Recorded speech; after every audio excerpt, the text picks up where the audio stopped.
We love to travel. We love to see all the different places that the world has to offer and explore every corner that we can find of the universe. But we've been always limited to doing that in our trusty Kia Optima. Now don't get me wrong, it's a good car and we've taken it a lot of places that you should absolutely never take a two-wheel drive sedan. So we've decided recently to find a better adventure vehicle, something that we can travel in, that we can actually stay in and take longer than just day trips with. Now there's lots of things out there, but we've been on the hunt for a little while and we've decided to find ourselves a VW van or bus of some sort. I spent months researching. There were a lot of options. There were standard tin-top campers, there were Westphalias, there were Rivieras, there were all sorts of homemade conversions as well. I mean, there were just choices everywhere, and all of them seemed to be a lot of money.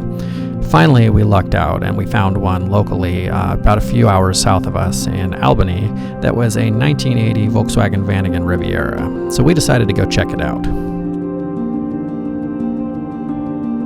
When we got to Albany, what we found was Larry, a guy who had a 1980 Volkswagen Vanagon Riviera in pretty reasonable condition. He did some interior work, but it ran just fine, so we struck a deal and we brought it home.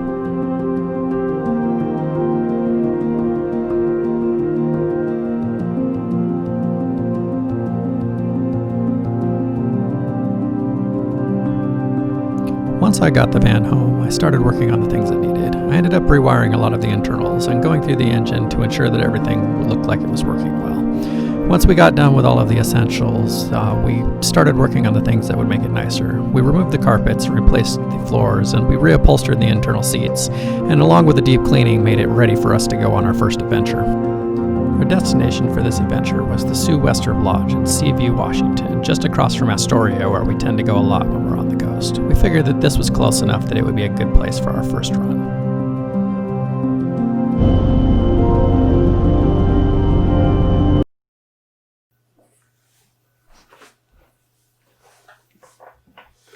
Okay, we got to pause the story right there for a second and tell you what happened next. So about 3 minutes after that last scene that you saw, we heard a really loud bang from the back of the van. We'd blown the motor. We were about 12 miles outside of Astoria, Oregon, and that was the closest town to anywhere we were at, and about 15 miles from the Sue Wester Lodge, which was our camping destination for the night. So in the dark, on the side of the freeway, I ended up having to diagnose the problem, and we decided that we could limp it to the campground. Now, the safety of myself and my family was a lot more important than filming that. So unfortunately, there isn't any video at all of any of that. But we did end up making it to the Sue Wester Lodge and achieving our goal of camping for the evening. And I will show you a little bit of that.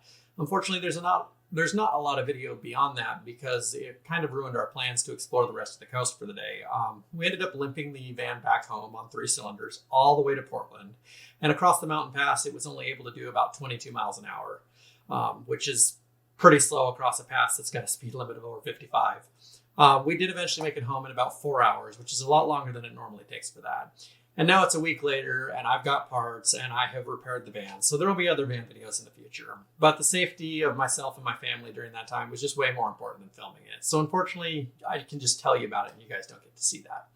But I will show you here a little bit about the Sue Wester Lodge and the last couple of minutes of stuff that I did record. I hope you enjoy it.